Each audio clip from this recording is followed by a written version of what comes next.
Nous avons commencé une série il y a plusieurs semaines de cela. C'était la série qu'on appelait série de Noël, Dieu avec nous. Nous allons la terminer aujourd'hui. Et le titre de ce message d'aujourd'hui, c'est Dieu avec nous dans l'attente, du verbe attendre. Je ne sais pas vous, mais en général, nous n'aimons pas attendre. On a l'impression, tout moins c'est le synonyme qu'on a de ce verbe-là, on a l'impression que attendre, c'est rien faire en fin de compte.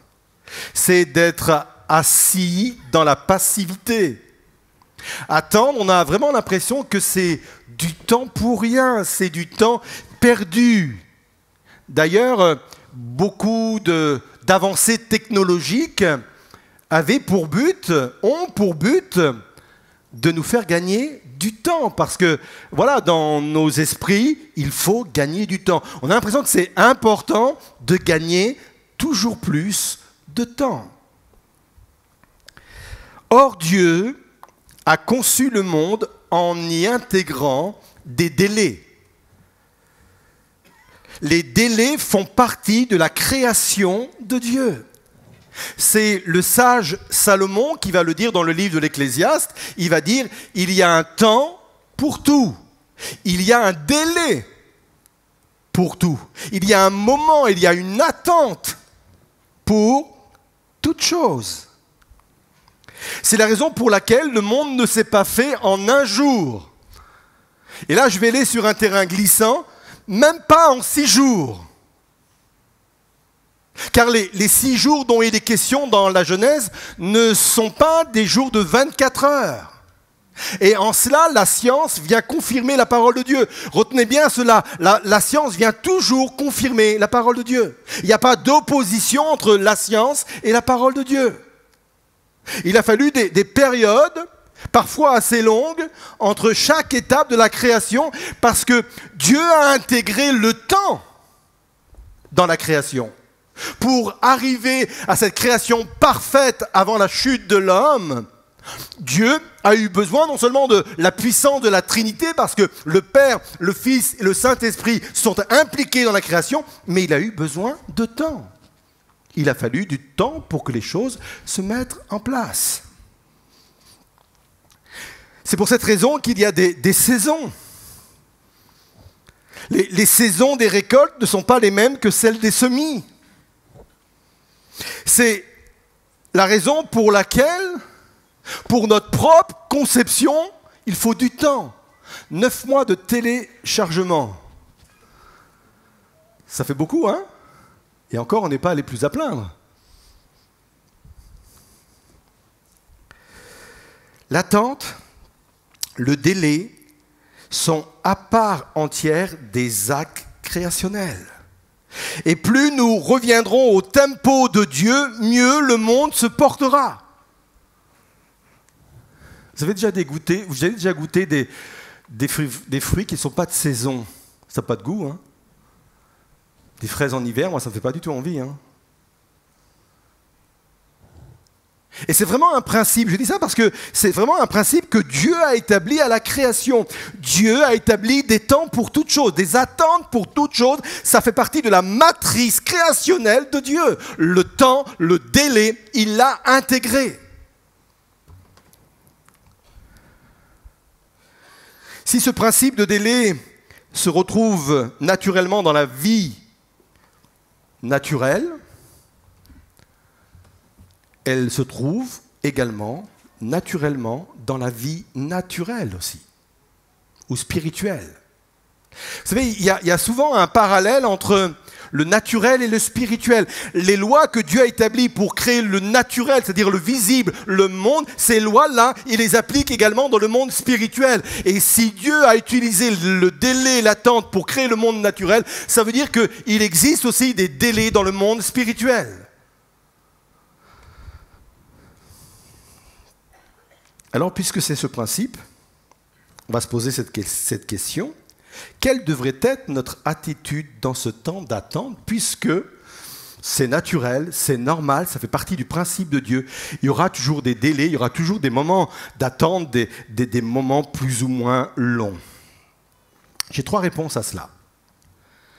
Premièrement, dans ces moments d'attente, il est important pour nous d'engager notre foi.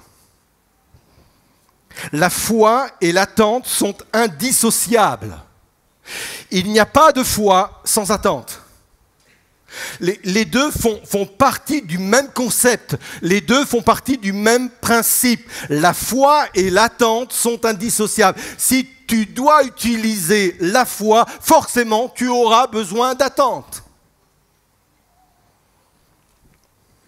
Tous les héros de la foi ont dû attendre. Abraham et Sarah ont attendu leur fils 25 ans, Isaac. Joseph a attendu sa promotion 20 ans, dont 14 ans en prison. Moïse a attendu 40 ans pour sortir les Israélites de l'esclavage. David a attendu environ 13 ans pour être roi. Entre le moment où il a reçu l'onction pour être roi, il avait à peu près 17 ans, et le moment où il a réellement régné, il avait 30 ans, il s'est passé 17 ans, il s'est passé 13 ans. Ruth a attendu son mari, Boaz, pendant plusieurs années. Y aurait-il des Ruth au milieu de nous? Y aurait-il des Boaz au milieu de nous? Job a attendu la guérison pendant de nombreux jours. Élie a attendu que la pluie tombe pendant plusieurs heures. À partir du moment où il a commencé à prier pour que la pluie revienne après 3 ans et demi d'absence, il a attendu plusieurs heures sur le mont, sur la montagne, à observer le ciel. Et je pourrais bien entendu multiplier les exemples, mais la foi et l'attente sont indispensables. Et l'attitude que nous devrions manifester dans l'attente, c'est une attitude de foi, engager sa foi. C'est important de comprendre que la foi ne sert pas uniquement à déplacer les montagnes, à vaincre des armées ou à agir avec puissance dans des domaines spectaculaires, mais la foi sert également à attendre. Hébreux 6,12, il est dit ceci: « Nous aimerions que vous marchiez sur les traces de ceux qui, par leur foi, et là il parle des héros de la foi, leur persévérance et leur attente patiente sont entrés en possession de l'héritage promis. » Il dit d'une façon très claire, très précise, que pour entrer en possession de l'héritage qui nous a été promis, non seulement la foi est importante, mais l'attente aussi est importante. Certains ont manifesté uniquement de la foi sans l'attente et n'ont pas eu ou ne sont pas entrés en possession de leur héritage.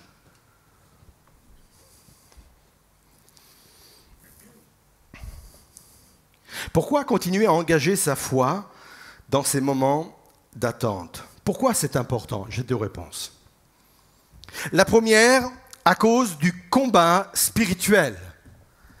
Nous ne sommes pas assez conscients des combats spirituels qui sont derrière nos prières, nos promesses ou nos appels. Il y a un seul passage dans la Bible qui nous dévoile quel type de combat spirituel il peut y avoir derrière une prière, derrière une promesse ou derrière un appel. Et il est très intéressant ce texte parce qu'il en dit long. Il nous est nécessaire pour comprendre, et il en dit long sur ce qui se passe dans le monde invisible. Daniel 10, versets 12 et 13, je mets le contexte. Daniel vient de prier pour quelque chose de précis et sa réponse tarde. Et au bout de 21 jours, enfin la réponse vient et elle est apportée par un ange. Et l'ange lui délivre ce message. Sois sans crainte, Daniel. Car dès le premier jour où tu as appliqué ton cœur à comprendre et à t'humilier devant ton Dieu, ta prière a été entendue et je suis venu vers toi en réponse à tes paroles. On arrête là, on va continuer après. L'ange est en train de lui dire que dès l'instant où tu t'es mis à prier pour ce sujet, dès l'instant, j'ai reçu l'ordre de quitter le ciel pour venir t'apporter la réponse. Dès l'instant que cela s'est produit, moi-même je me suis déplacé, moi-même je me suis mis en chemin pour venir t'apporter la promesse, la réponse à ta prière. On continue. Mais le chef du royaume de Perse, et ne voyez pas cela comme un personnage historique, mais voyez cela comme une entité spirituelle dans le monde des ténèbres.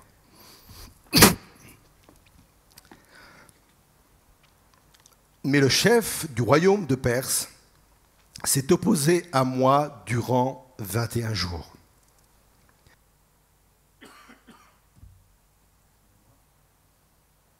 Alors Michel ou Michael, l'un des principaux chefs, et Michael et Michel, c'est un archange.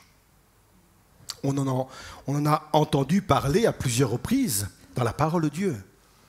Michael ou Michel, l'un des principaux chefs des anges, on pourrait le traduire comme ça, est venu à mon aide et je suis resté là auprès des rois de Perse.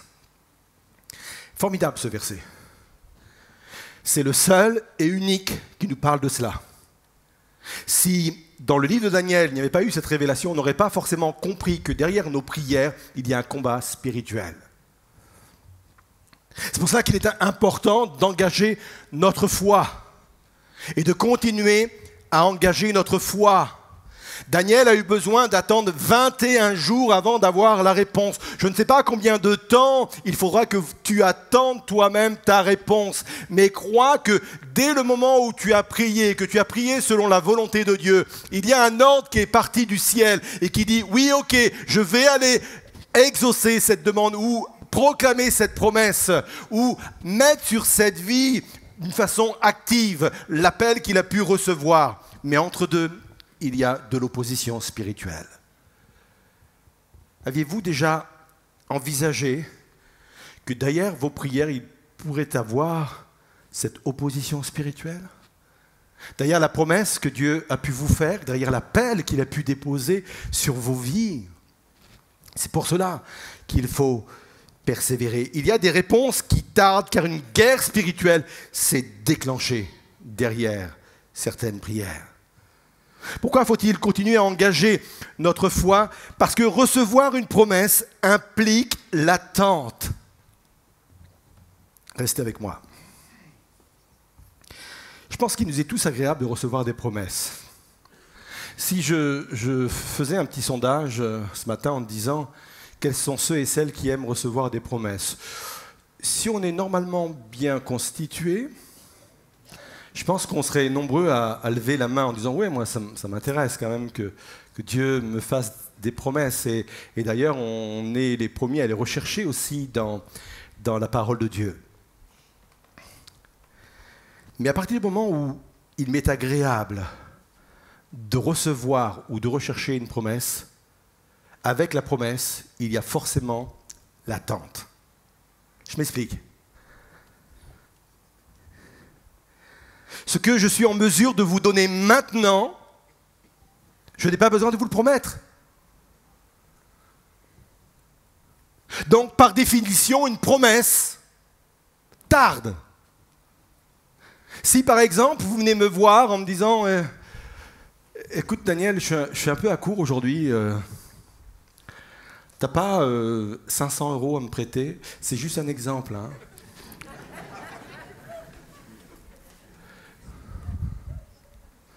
Si je suis décidé à vous aider et que j'ai les 500 € sur moi, je n'ai pas besoin de vous les promettre, je vais vous les donner directement, on est d'accord?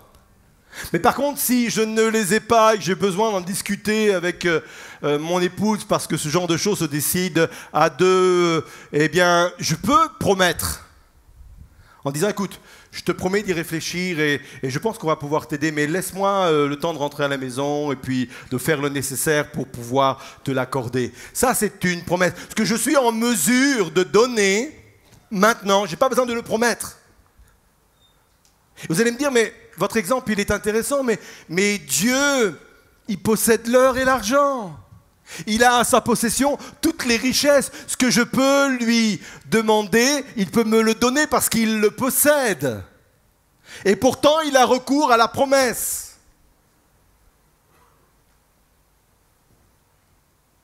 Pourquoi? C'est la deuxième réponse à cette question. quelle devrait être notre attitude dans ce temps d'attente? Deuxièmement, apprendre l'enseignement que Dieu veut nous dispenser à travers cette attente. C'est pour cela que Dieu a recours à des promesses, que la promesse nécessite une attente, parce que dans ce moment d'attente, Dieu veut nous communiquer un enseignement. Les temps d'attente sont de magnifiques temps d'enseignement. Je pense qu'il n'existe pas de meilleur temps pour apprendre que dans ces moments où je dois patienter, où je dois attendre. Je l'ai déjà dit, je pense même la semaine dernière, que pour Dieu, le chemin est aussi important que la destination. Nous on a uniquement en vue la destination, l'accomplissement de la promesse, l'exaucement de prière. Ça, c'est la destination. Mais pour Dieu, le chemin qui mène à la destination est aussi important que la destination par elle-même.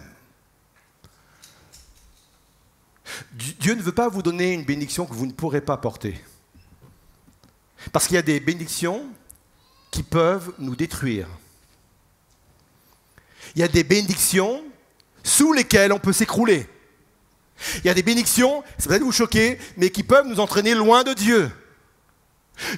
Donc Dieu ne peut pas me donner une bénédiction que je ne pourrai pas porter ou supporter. Alors, en vue de la destination, sur ce chemin qui me mène à cette bénédiction, il va m'apprendre des choses. En vue de porter la bénédiction, en vue de la recevoir, en vue de bien l'utiliser. C'est pour ça que je dis que le chemin qui mène à la bénédiction est aussi important que la destination par elle-même. Vous êtes toujours là?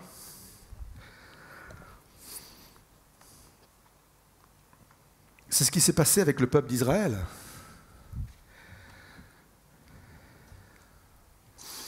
Ils avaient devant eux un pays formidable, le pays promis. Et entre le moment où ils ont quitté l'Égypte et le moment où ils ont atteint le pays promis, il s'est passé 40 ans.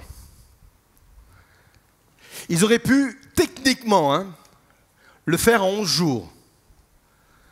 Je pense que dans le plan de Dieu, c'était prévu qu'il fasse plus que 11 jours, mais pas forcément 40 ans. Je m'explique.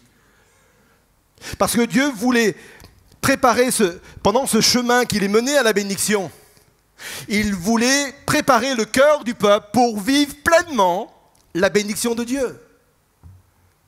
Le chemin était là pour qu'ils apprennent certaines leçons. Mais le peuple d'Israël, et on ne va pas leur jeter la pierre parce que nous sommes aussi du même bois. Le peuple d'Israël a échoué dans l'apprentissage. À plusieurs reprises, ils sont retombés dans les mêmes travers. Et puisque la leçon n'entrait pas, ils ont refait des tours pour rien. Parce que c'est ça qu'ils ont fait. Vous savez, pour mettre 40 ans pour sortir du désert, il a fallu qu'ils tournent en rond. Parce qu'il y a des leçons qui n'entraient pas. Parce qu'ils ne tenaient pas compte de ce qu'ils vivaient pour les mettre en application. C'est pour ça qu'à plusieurs reprises, Dieu a dit, mais c'est un peuple qui résiste, un peuple qui a le courage, c'est un peuple qui est têtu. Voilà ce que ça voulait dire. Ils ont beau tomber dans le même piège, mais ils ne retirent pas les leçons de ce piège-là. Et la conséquence, c'est qu'ils refont un tour. Est-ce qu'il y a des personnes qui tournent en rond, là, aujourd'hui? Et qui ne comprennent pas pourquoi ça tarde, pourquoi la promesse tarde? La promesse tarde peut-être parce que tu n'as pas appris des leçons, des enseignements que Dieu est en train de te donner pendant ces moments d'attente. Et à chaque fois qu'on ne va pas comprendre, on va faire un tour pour rien. On va faire un tour pour rien.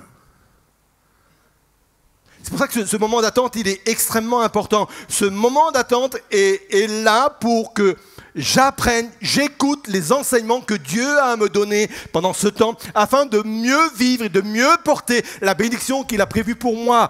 Important.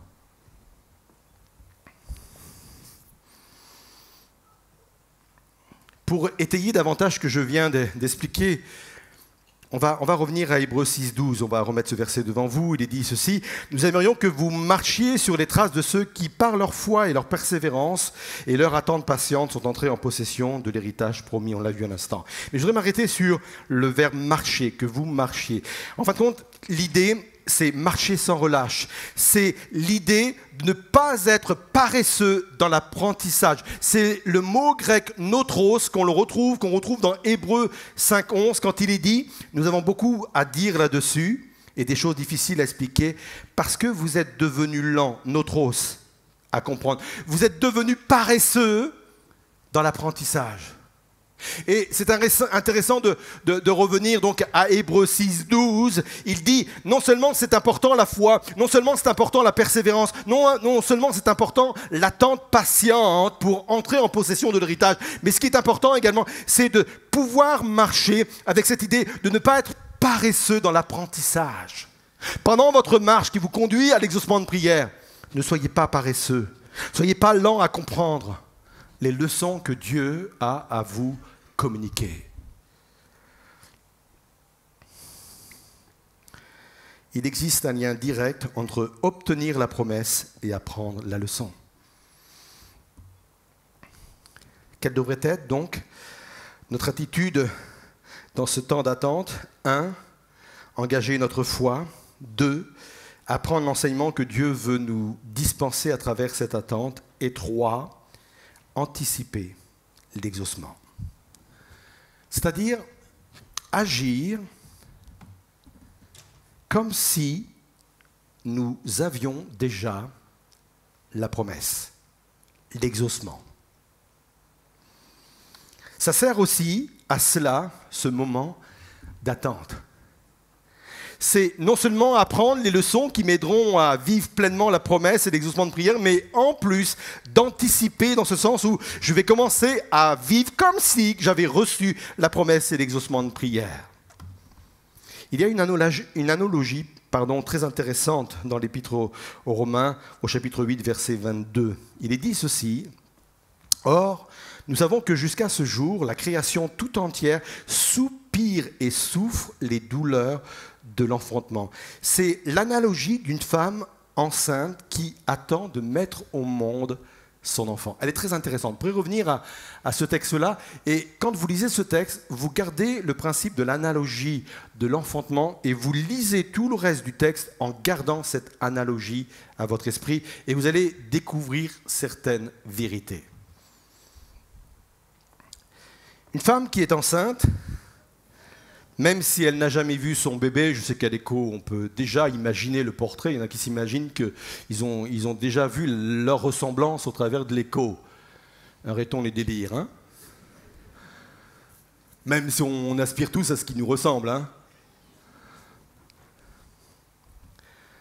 Une femme enceinte, même si elle n'a jamais vu son bébé, elle sait qu'il est là. Parce qu'elle le sent bouger. Moi, je crois qu'on peut sentir bouger en nous une promesse que Dieu nous a donnée. Il y a des élans de cœur, il y a des choses à l'intérieur, et ça bouscule nos pensées, et ça nous permet même d'anticiper. En gardant cette même analogie, une femme anticipe ce moment-là. Elle lit énormément de sujets sur les bébés, vous avez remarqué ? Bon, après, il y a une différence entre la théorie et la pratique, mais elle lit. Elle met en place toute une hygiène de vie, tout un régime alimentaire. Elle réfléchit avec son conjoint au prénom.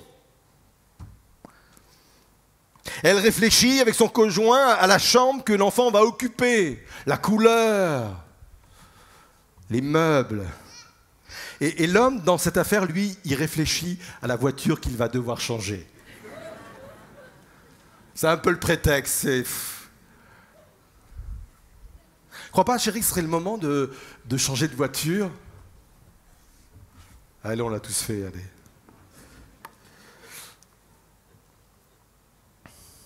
Anticiper, c'est vivre et se préparer à la venue de cette promesse.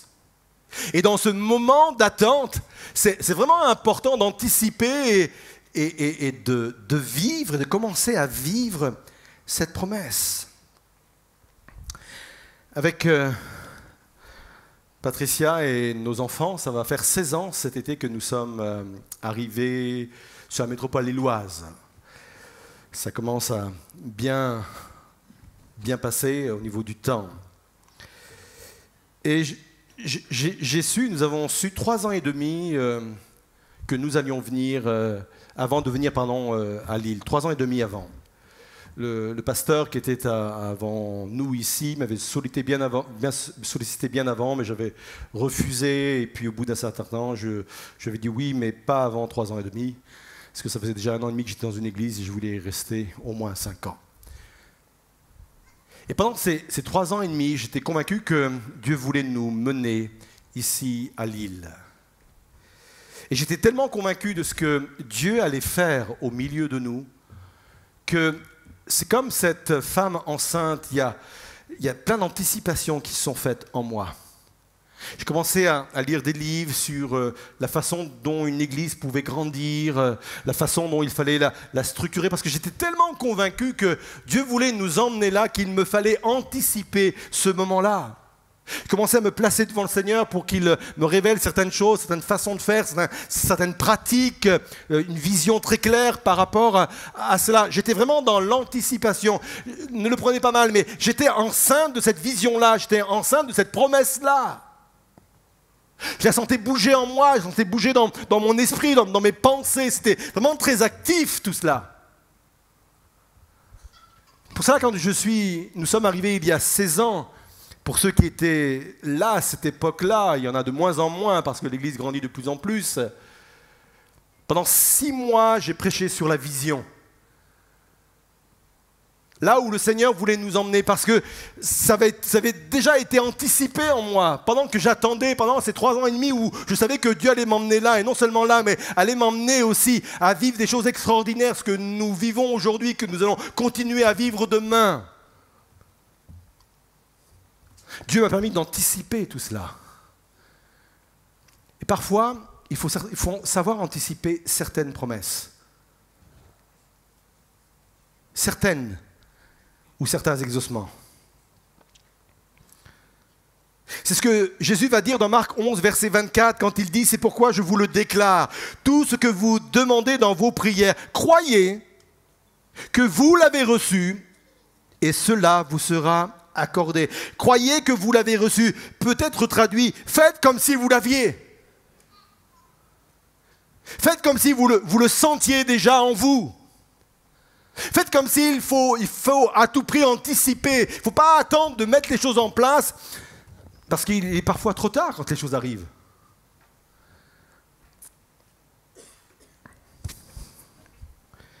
Dieu lui-même est dans l'anticipation.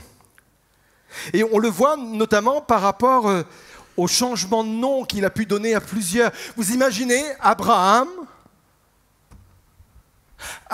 Dieu va changer son nom en Abraham. Et Abraham veut dire père d'une multitude. Quand Dieu va aller voir Abraham pour l'appeler Abraham, père d'une multitude, il n'a aucun enfant, si ce n'est le fils qu'il a eu avec la servante, c'est-à-dire Ismaël. Dieu est dans l'anticipation. Je ne pense pas que son entourage ait bien compris cela. À chaque fois qu'on l'appelait Abraham, père d'une multitude, on devait bien rire. Abraham, il a un fils qu'il a eu avec sa servante.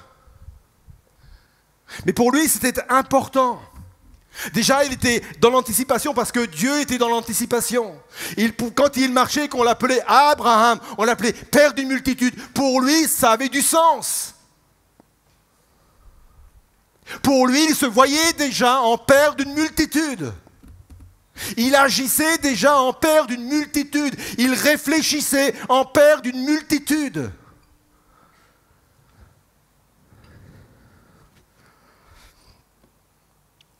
Romains 4, 17 dit ceci, « Dieu qui donne la vie aux morts et qui appelle les choses qui ne sont point comme si elles étaient. Abraham, père d'une multitude, je t'appelle ainsi. » les choses qui ne sont pas encore comme si elles étaient. Tu n'es pas encore père d'une multitude, mais je t'appelle déjà comme cela. Il va le faire avec Gédéon. Il l'appelle vaillant héros, alors qu'il ne l'était pas encore, alors qu'il n'avait pas fait peut-être de grands exploits. Il l'appelle par anticipation, il l'appelle comme il le sera dans le futur. Il va faire la même chose avec Pierre. Il va l'appeler Roc. Et au moment où il l'appelle Roc, Pierre, on ne peut pas compter sur lui. C'est loin d'être un roc. Il dit qu'il y va alors qu'il n'y va pas. Et, bref, il est quand même bouleversé émotionnellement à l'intérieur de lui. Il abandonne le Christ, il le suit de loin.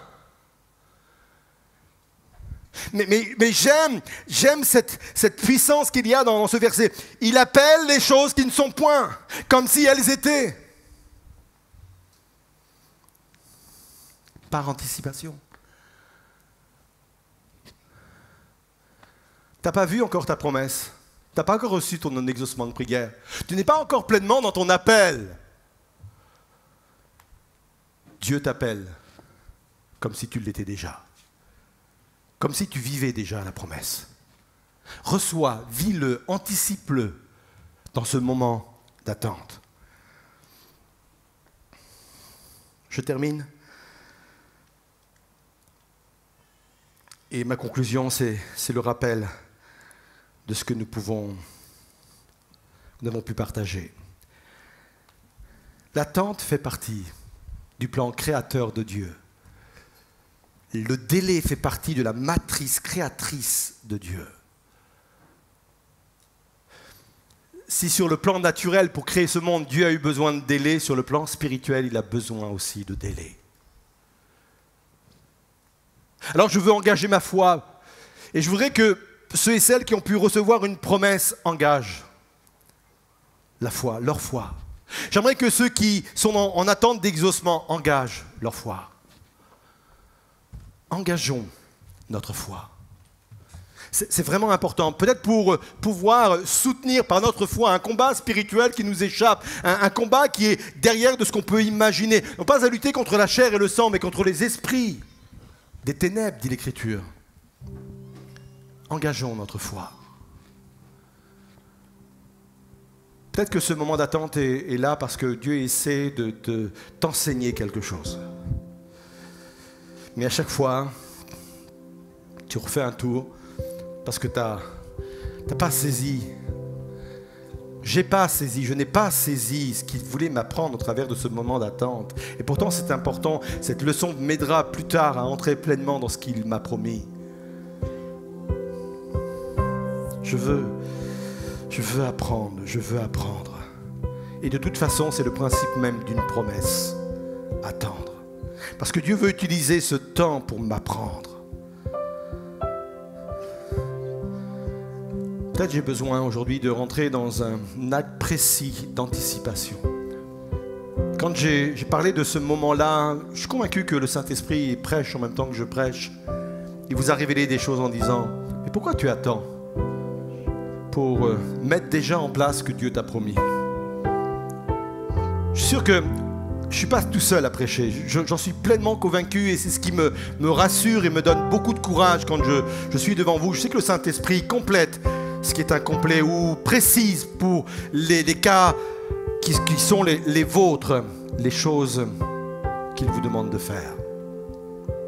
Peut-être dans ce moment d'anticipation, Dieu est en train de vous dire, toi, ça, c'est ce que j'attends de toi.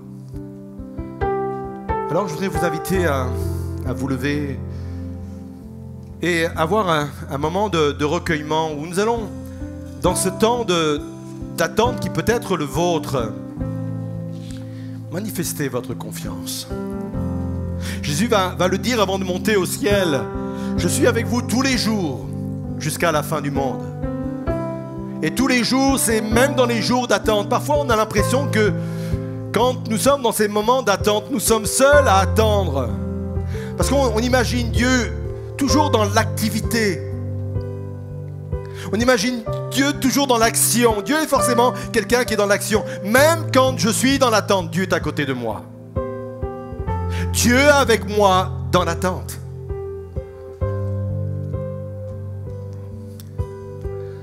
Alors je voudrais que plusieurs relèvent la tête ce matin, que ce soit ici ou vous qui êtes sur Internet. Peut-être que vous êtes déstabilisé par ce temps d'attente et peut-être que vous êtes dans une période de « mais pourquoi et pourquoi moi ?» Reprenez les choses en main. Peut-être que jusqu'à présent, elles vous ont échappé. Reprenez les choses en main. En engageant votre foi. En engageant votre foi. Il y a sans doute des enjeux qui vous échappent, qui m'échappent. Des enjeux spirituels. Ou des choses qu'il est important que je comprenne avant d'entrer pleinement dans ce que Dieu a prévu pour moi. Alors, je veux, Seigneur, vivre cette réalité.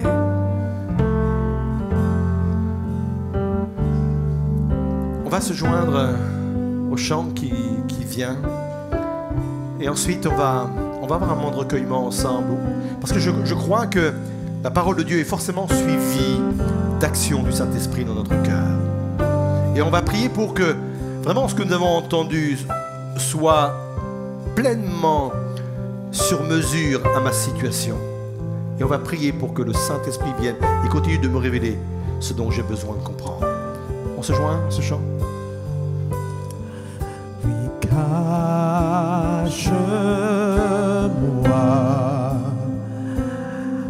à l'ombre de tes ailes. Couvre-moi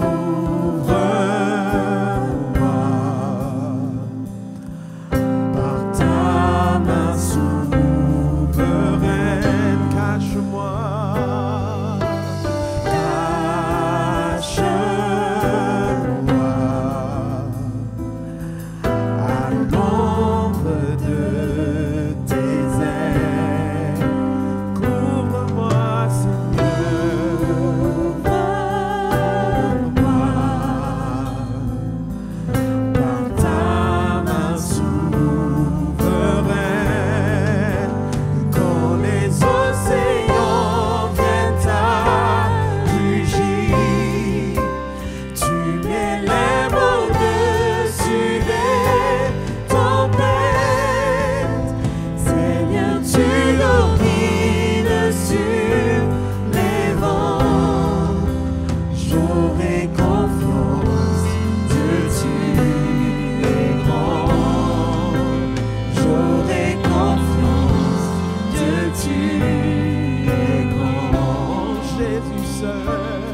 Je vous invite à un moment vraiment de recueillement.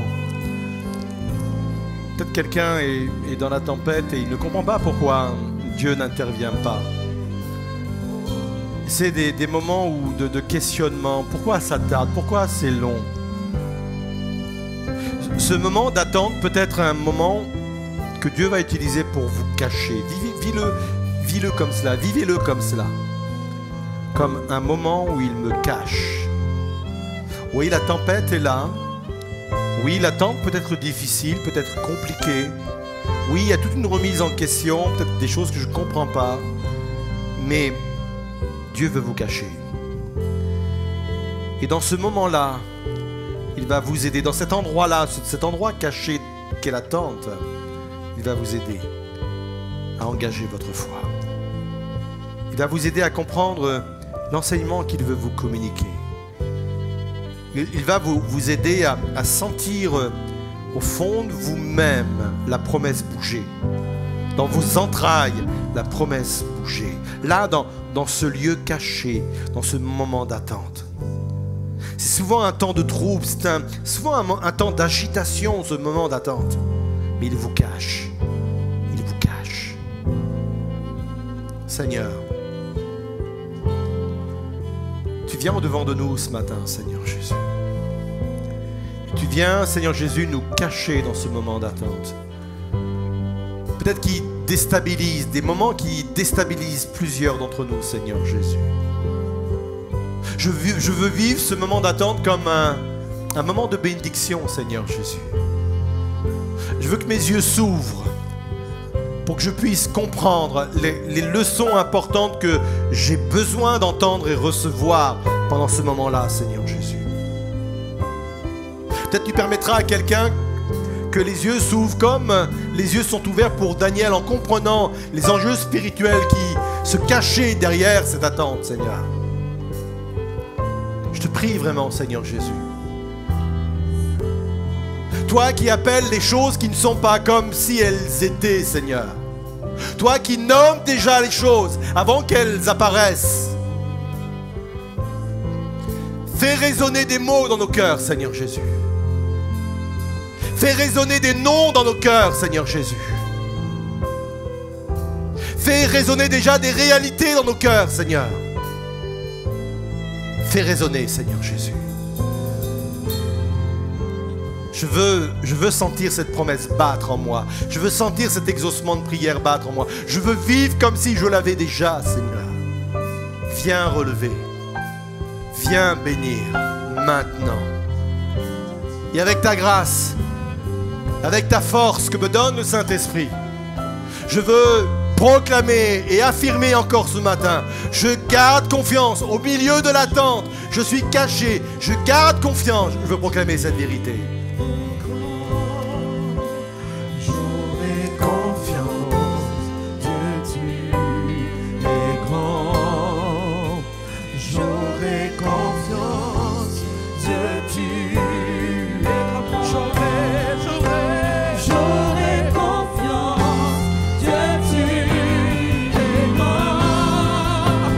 J'aurai confiance, Dieu, j'aurai confiance, Dieu, tu es grand. J'aurai confiance, Dieu, tu es grand. J'aurai confiance, Dieu, tu es grand. J'aurai confiance, Dieu, tu es grand. Amen.